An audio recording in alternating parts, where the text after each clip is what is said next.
আসসালামু আলাইকুম। আজকের এই ভিডিওর মাধ্যমে আমরা শিখব কিভাবে আমরা এই 3D শেপটাকে তৈরি করতে পারি। তো এটা আমরা নতুন একটা কোম্পানির জন্য একটা ডিজাইন তৈরি করেছি। তো সেক্ষেত্রে এই ডিজাইনটা কিভাবে তৈরি করলাম সেই বিষয়গুলি আজকের এই ভিডিও থেকে জানতে পারবেন। তো চলুন আমরা শুরু করে দিচ্ছি। আমরা সম্পূর্ণ ডিজাইনটাকে ডিলিট করে দিলাম। প্রথমে আমরা রাইট বাটন ক্লিক করে রেক্টেঙ্গেল টুলে যাব। তারপর কিবোর্ড থেকে অল্টার এবং শিফটটাকে ধরে প্রয়োজন অনুযায়ী আমি একটা এই ধরনের সার্কেল নিব। তারপর এটাকে স্টক কালারে ঘুরিয়ে দিয়ে আমি এখান থেকে ব্ল্যাক কালার নিয়ে নিলাম। তো ব্ল্যাক কালার নিয়ে নেওয়ার পর এই শেপটাকে একটা কপি করতে হবে। এটার জন্য এডিট থেকে কপি, এডিট, পেস্ট ইন, ফন্টে ক্লিক করব। তারপর যে কোনো একটা কর্নারে ধরে অল্টার এবং শিফটটাকে ধরে আমি এটাকে প্রয়োজন অনুযায়ী আমি ছোট করে নিব। আমি এতটুকু ছোট করে নিলাম।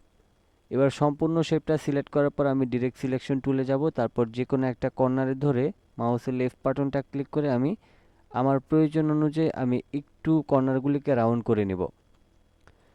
এবার এই সম্পূর্ণ শেপটাকে সিলেক্ট করার পর আমি এটাকে এইভাবে করে -45 ডিগ্রি অ্যাঙ্গেলে রোটেট করে নেব। এবার প্রয়োজন অনুযায়ী একটু জুম করে আমি এখান থেকে লাইন সেগমেন্ট টুলে যাব।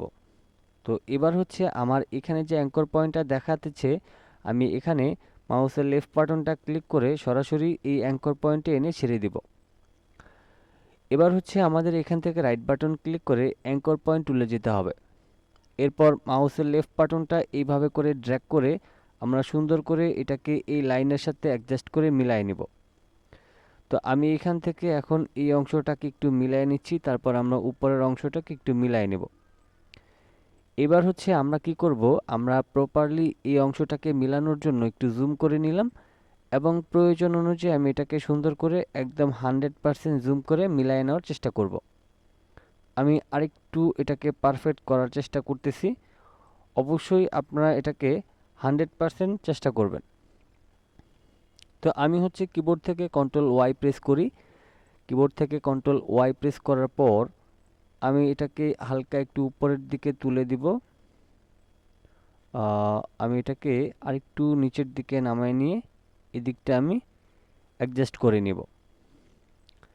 তো এইখানে হচ্ছে আমাদের একদম 100% মিলাই নিতে হবে, না হয় কিন্তু আমাদের এই শেপটা প্রপারলি আমরা মিলাইতে পারবো না। আমি এটাকে একটু ছোট করে নিই আগে, তারপর আমি এখানটায় অ্যাডজাস্ট করে নিব। আমি এইভাবে করে অ্যাডজাস্ট করে নিলাম। ওকে, তারপর হচ্ছে আমি একটু জুম আউট করার পর আমি এই অংশটাতে আসব। এই অংশটাতে আসার পর আমি এই হ্যান্ডেলটা থেকে আমি এটাকে অ্যাডজাস্ট করে নিব।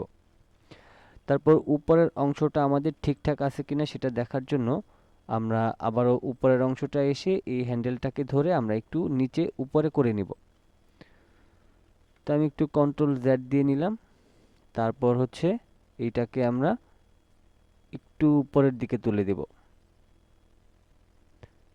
ওকে, এখন আমাদের সম্পূর্ণ শেপটা ঠিকঠাক আছে। এবার হচ্ছে আমরা যে কাজটা করব, কিবোর্ড থেকে কন্ট্রোল ওয়াই প্রেস করব।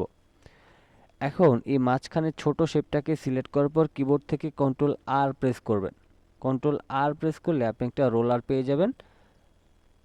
আমি হচ্ছে এখান থেকে মাউসের লেফট বাটনটা ক্লিক করে সরাসরি এখানে একটা গাইড নিলাম। তারপর উপর থেকে আমি এখানে একটা গাইড নিয়ে নিলাম।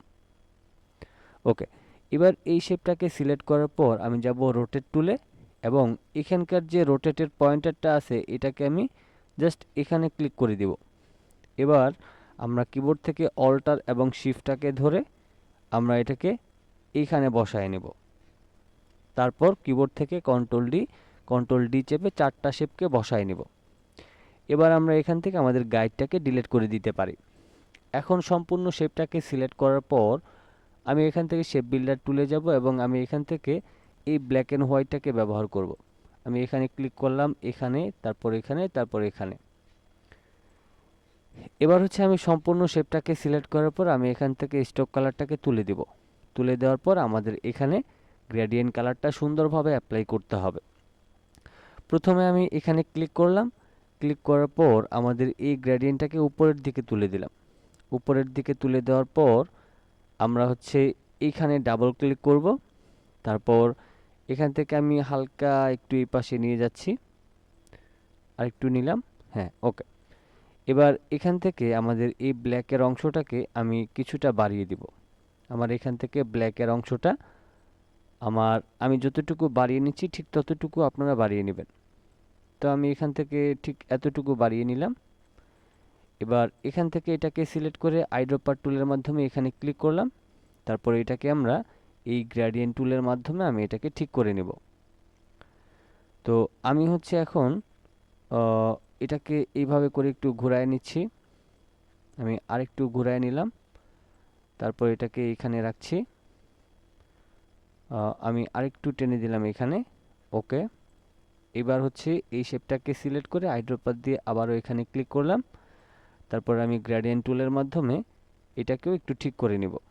এবার আমি এখান থেকে রিভার্স করে নিই। রিভার্স করে নেওয়ার পর এটাকে আমি এইভাবে করে টেনে এই অংশটাকে কিছুটাকে বাড়িয়ে দিব। তারপর এই অংশটাকে সিলেক্ট করব। সিলেক্ট করার পর আইড্রপার দিয়ে আমি এখানে ক্লিক করে দিলাম। তারপর গ্রেডিয়েন্ট টুলের মাধ্যমে আমি এটাকে এইভাবে করে রোটেট করে নিব। আমি আরেকটু রোটেট করে নিই। ওকে। এবার আমি একটু নিচের দিকে নামায় নিই। আরেকটু নামায় নিলাম। আরেকটু নামায় নিলাম। ওকে। তো এখন হচ্ছে আমাদের এদিকে কিন্তু গ্রেডিয়েন্ট কালারটা অ্যাপ্লাই করা হয়ে গিয়েছে। এবার আপনি চাইলে আপনার এদিকে যদি কোনো আপনি ভুল ত্রুটি মনে হয় বা একটু ডানে বামে সরানো দরকার, সেক্ষেত্রে আপনি এটাকে ডানে বামে সরিয়ে আপনার মতো করে সেট করে নিতে পারেন। এবার আমরা টাইপ টুলে যাব। টাইপ টুলে গিয়ে আমরা এখান থেকে বড় হাতের জিপি লিখে নিব। অ্যান্ড দেন এই কালারটা দিয়ে দিব। তারপর কিবোর্ড থেকে মাউস থেকে রাইট বাটন ক্লিক করে ক্রিয়েট আউটলাইন করব। তারপর প্রয়োজন অনুযায়ী এটাকে একটু বড় করে তারপর আপনি এটাকে একদম মাঝখানে বসিয়ে দিবেন। তো মূলত আমরা নতুন একটা কোম্পানির জন্য যে ডিজাইনটা বানিয়েছি সেটা এই ধরনের 3D টাইপের একটা শেপ বানিয়েছি। আপনি আপনার মতো করে শেপটাকে তৈরি করে নেবেন। অবশ্যই আশা করছি আপনারটাও আমার মতো হবে। তো সেজন্য অবশ্যই বাসায় প্র্যাকটিস করবেন এবং আপনারটা কতটুকু আমার মতো হয়েছে সেটা অবশ্যই কমেন্ট বক্সে জানিয়ে দেবেন। সবাই ভালো থাকবেন, সুস্থ থাকবেন। আল্লাহ হাফেজ।